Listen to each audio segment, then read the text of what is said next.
Bienvenue à la 3e édition du Congrès vocal On chante de la douche à la scène parce que c'est le seul congrès vocal en francophonie qui s'adresse à tout le grand public, de l'amateur au professionnel. C'était ça l'idée de ce congrès-là. La 3e édition parce que les 2 premières ont été en virtuel, mais je tenais vraiment à créer quelque chose qui rassemblerait tous les passionnés du chant, mais pas juste au niveau scientifique. Moi, je voulais rendre ça accessible et vulgarisé. Fait que c'est pour ça que j'ai mis sur pied ce congrès-là déjà il y a 3 ans. Mais bon, la situation étant ce qu'elle est, c'est la première fois qu'on le fait en présence, en personne, avec des gens qui chantent dans la salle et on s'entend et on trippe de tout chanter ensemble. Le congrès se passe que c'est des ateliers-conférences, donc c'est pas juste des conférences où on écoute, mais c'est vraiment participatif. Donc cette année, j'ai choisi j'ai donné un atelier sur le jazz et l'improvisation, mais pour rendre ça vraiment, pour que les gens sentent qu'ils peuvent tous y arriver. Après ça, on vient de vivre un atelier sur la puissance vocale et toute l'anatomie, mais de façon vraiment bien vulgarisée par Julie Marcotte. On aura l'atelier de Élisée Daniel, qu'elle veut nous rendre l'opéra accessible et nous faire découvrir tout ce qui est posture et ouverture de l'opéra. Ça va être super intéressant. Et toujours, on s'entend que... Cet après-midi, on a un atelier avec Annie Comtois sur le chant conscient. Fait que là, on va tout aller dans l'aspect spirituel du chant, parce qu'il y a ça aussi. C'est tellement de choses, le chant. Puis le dernier atelier conférence de mes conférenciers, c'est Claude Pinault, qui est le musicien attitré à Linda Lemay, mais qui a composé pour Sylvain Cossette, Éric Lapointe, tout ce monde-là. Il va nous donner un atelier de composition de chansons. Fait que ça, c'est génial. En fin de journée, on a notre chouchou, notre invité d'honneur, qui est Maxime Landry, qui vient passer 1 heure avec nous. Il va nous raconter son parcours, puis il va aussi nous chanter quelques chansons. Puis on termine la journée avec un panel avec tous les conférenciers. Comme ça, tous les gens au congrès ne resteront pas avec des questions non répondues. Ils vont poser une question au micro et le conférencier qui a envie de répondre répondra selon sa spécialité. Fait que ça va être vraiment magistral pour bien vivre la Journée mondiale de la voix. OK? On essaye ça, un petit peu plus de toi. Crescendo sur la montée. J'ai vraiment choisi la Journée mondiale de la voix parce que cette journée-là, elle avait été instaurée pour réunir des experts au niveau de l'anatomie vocale ou de la voix en général, au Brésil d'ailleurs. Alors le but de cette journée, de mettre le congrès le jour de la Journée mondiale de la voix, c'était aussi parce que c'est une journée un peu moins connue que les autres journées thématiques comme la Journée de la femme ou tout ça, mais c'est quand même, tout le monde a une voix, puis c'est super important de sensibiliser tous les gens à leur instrument. Il y a tellement de monde qui chante, de toute façon. Ma mère chantait toujours. OK, on est là. On y donne de l'ampleur, OK? Alors, je suis Julie Marcotte, je suis coach vocal, je suis consultante en optimisation de la production vocale. En gros, mon travail, c'est d'accompagner des artistes dans leur cheminement de carrière ou d'accompagner des gens qui ont besoin d'améliorer leur façon de produire le son, de le rendre plus performant. Aujourd'hui, au Congrès vocal 2023, on chante de la douche à la scène. J'ai fait une conférence sur les 4 piliers de la puissance vocale. Donc, les 4 piliers, c'est la pression de l'air, l'audibilité, la résonance et la projection. C'est tous des sujets qui reviennent constamment dans les questions des chanteurs, des chanteuses, des vocalistes. Ce sont des enjeux que les gens vont rencontrer lorsqu'ils ont besoin d'augmenter leur qualité de performance. Et puis, bien évidemment, il n'y a rien de pire que de chanter une chanson de la seule façon qu'on est capable. Les plis vocaux, you, qu'est-ce qu'elle fait? La pression d'air. Ça décolle. À la fin de ta phrase, il y a le but. Donc, avec ce genre de conférence-là, je vais amener les gens à découvrir toutes les possibilités qu'il y a à l'intérieur de leur appareil vocal, à découvrir comment ils peuvent modifier leur façon de faire le son pour que ça représente beaucoup plus ce qu'ils ressentent par rapport à une chanson. En dehors de mes activités de formation, qui sont d'ailleurs valides auprès de chorales, auprès de jeunes qui vont, par exemple, s'inscrire à secondaire ou cégep en spectacle, dans des écoles de musique également, je suis aussi chanteuse avec le groupe On TV depuis 15 ans maintenant. Donc, on va le trouver très facilement sur les réseaux sociaux ou sur ontvband.com. Pour tous ceux qui seraient intéressés par du coaching individualisé, par de l'accompagnement de band, par de l'accompagnement en studio, bien, vous pourrez également trouver mes formations en ligne sur juliemarcotte.com. www.coachvocal.didacte.com. Vous pouvez me rejoindre sur toutes les plateformes de réseaux sociaux et rejoindre également ma communauté Facebook Enlarge Your Vocal, dans laquelle je donne un live tous les mardis soirs, 20h30, sur divers sujets entourant la voix. Bonjour tout le monde, mon nom c'est Claude Pinault. Moi je suis ici pour présenter l'atelier de chansons, d'écriture de chansons. En fait, je trouve que j'ai ma place parce que pour une chanson, ça prend absolument une voix. Fait que pendant cette journée-là internationale de la voix, c'est ça, la journée internationale de la voix, right? Ben là, moi je vais fournir les chansons à toutes les chanteuses et tous les chanteurs de cette journée-là. Moi, je suis musicien, j'accompagne des artistes sur scène depuis 30 ans à peu près. Puis j'écris des chansons depuis à peu près le même nombre d'années. En ce moment, je suis en tournée avec une chanteuse qui s'appelle Linda Lemay, que vous connaissez sûrement. On se promène un peu plus en Europe, on fait aussi des shows au Québec. J'ai joué avec plusieurs artistes que vous connaissez, Sylvain Cossette, Roch Voisine, Isabelle Boulay, Lara Fabian. J'ai composé pour beaucoup d'artistes, pas nécessairement les mêmes. J'ai eu ce bonheur et ce privilège-là de faire des chansons pour tous ces artistes-là. Ça prend, oui, quelque part un papier et un crayon, mais c'est beaucoup plus que ça. Il y a déjà un troisième élément qu'on néglige souvent quand on écrit des chansons, c'est l'interprète. Parce que chaque chanson n'est pas nécessairement la bonne pour l'interprète et vice-versa. Des chansons qui ne fitent pas avec les chanteurs. Il faut vraiment faire le bon choix. C'est tout ce genre de trucs-là que je vais jaser pendant mon 45 courts minutes tantôt.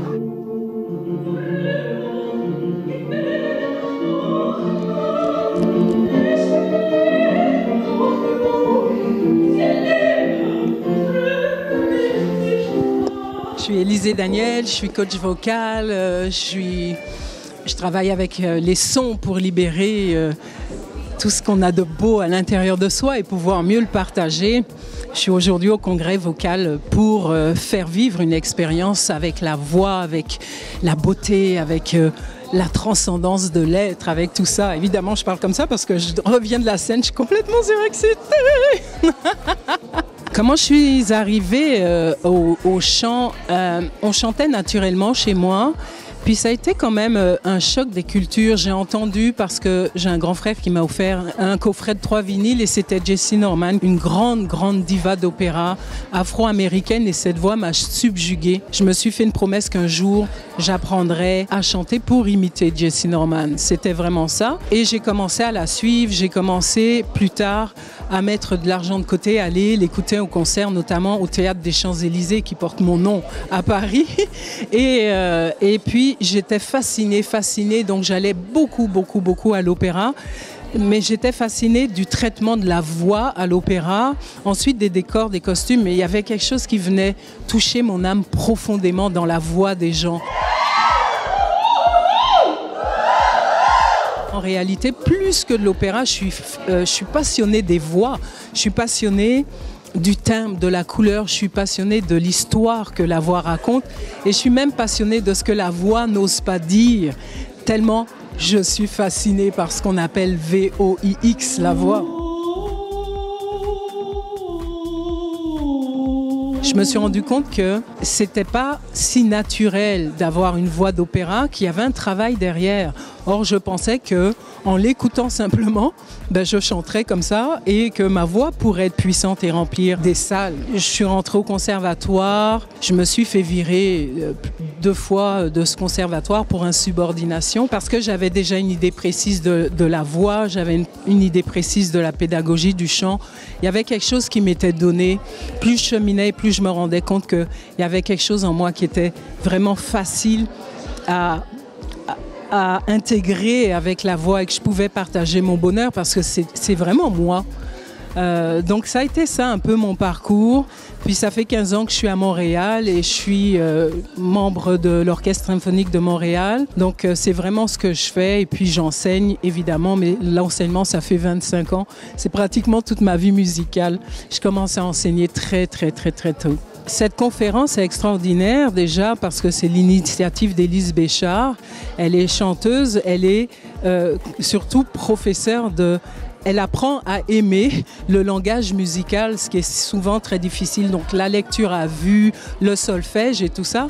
Et je pense qu'elle a une méthode assez incroyable parce que la plupart des gens qui font de la musique vont se trouver confrontés à un écueil musical à un moment donné, notamment nous les chanteurs, où la façon que c'est enseigné, ça nous rebute et on on développe notre voix tout en restant un petit peu bancal pour la plupart dans la lecture à vue. Donc, Élise a eu ce projet de mettre la voix à l'honneur et je pense qu'avec la diversité des conférenciers qui sont là aujourd'hui, on peut rentrer dans des mondes très, très, très différents avec le jazz ou purement de la technique vocale, comprendre le souffle, comprendre la posture, comprendre la place, le son, comment il évolue dans la bouche. Je pense que ça répond à une multitude de questions qu'il faudrait une vie entière pour un seul professeur de répondre à tout ça.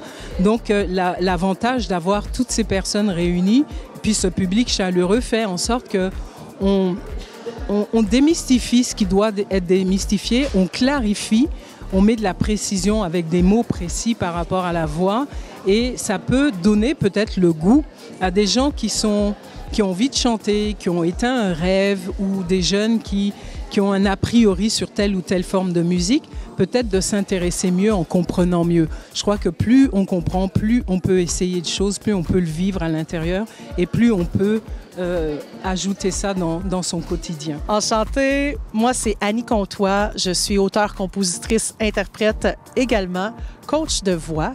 Mon outil magique, c'est le chant conscient. Le chant en pleine conscience, je pourrais dire aussi, pour moi c'est l'alignement corps, âme, esprit. Et ce que j'adore, c'est apprendre à utiliser le corps comme une caisse de résonance pour toucher à sa vraie voix. La vraie voix d'un aspect acoustique. Le son, il vibre où naturellement dans mon corps. Après ça, il y a toutes sortes de méthodes pour agrandir notre terrain de jeu. C'est ça que j'aime dire, créer plus d'espace dans son corps. Donc, physiquement, sentir une voix plus libre. Et il y a aussi la voix intérieure. Comment je me sens? Qui suis-je profondément? Le chant conscient permet donc d'aller chercher ça. Toucher à sa vraie voix, c'est connecter à notre sensibilité. La musique permet ça, de connecter à notre sensibilité, et ça connecte à la voix de l'âme, à notre essence. On est unique, on a un corps unique, une voix unique, une personnalité unique, et c'est ce que j'adore quand on va aller harmoniser toutes ces parties de nous. Alors on se sent plus joyeux et la vie devient beaucoup plus douce. Aujourd'hui, je suis vraiment ravie d'offrir un atelier. Ça va être pratique. On va aller faire des exercices de connexion à soi et à notre voix en pleine conscience, justement pour aller toucher à cette vraie voix. Comme dans l'expression « trouver sa voix ». Trouver sa voix, c'est aussi un ressenti. Comme quand ça dit oui à l'intérieur de moi ou ça dit non. On va les connecter à l'intuition, on va les connecter à la sagesse du corps, donc avec différents exercices pour descendre de la tête et aller vraiment vibrer. On a tous une vibration unique et c'est là que ça devient magique. Donc, on va faire des exercices de voix en pleine conscience et on va ensuite chanter un mantra pour littéralement vibrer ensemble. Comment ça devient plus magique que ça? Magie, magie, magie, magie, magie, yeah, yeah, yeah. Merci beaucoup et au plaisir de chanter ensemble.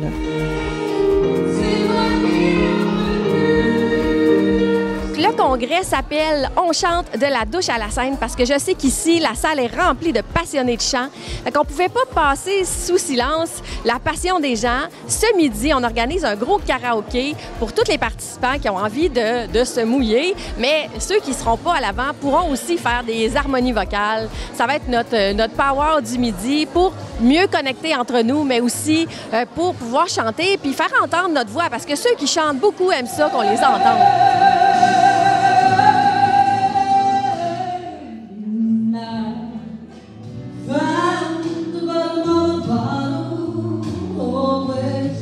Alors, un grand merci à Élise Béchard d'avoir organisé l'événement. Merci à tous les participants qui sont venus des 4 coins du Québec.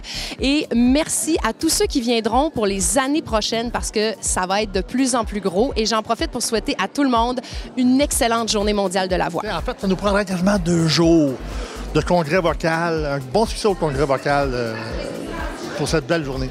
J'ai envie de dire un gros merci à Élise Béchard pour l'organisation de ce congrès, mais tellement fantastique, et j'espère avoir plein de participants pour les prochaines éditions parce qu'elle a vraiment un don de rassembler des gens extraordinaires, autant les participants, autant les conférenciers avec des contenus riches et complémentaires. Donc, c'est vraiment une belle expérience pour repartir la tête et le cœur remplis d'inspiration et vivre même des transformations en direct. Je veux remercier tous les participants du congrès. C'est vraiment le fun d'avoir une salle pleine de gens qui chantent. C'est super touchant. J'ai une super équipe aussi avec moi que je peux pas tout nommer parce que j'ai peur d'en oublier, mais j'ai vraiment une belle équipe de bénévoles et de personnes qui travaillent pour moi. Mes conférenciers sont adorables. Ils ont accepté d'emblée mon invitation. Puis je le sais que ce congrès-là ne fera que grossir parce que dans mes rêves, il est 4 fois plus gros que ça. Donc, je vous attends l'année prochaine, c'est sûr, à la prochaine édition. Ça va être magique.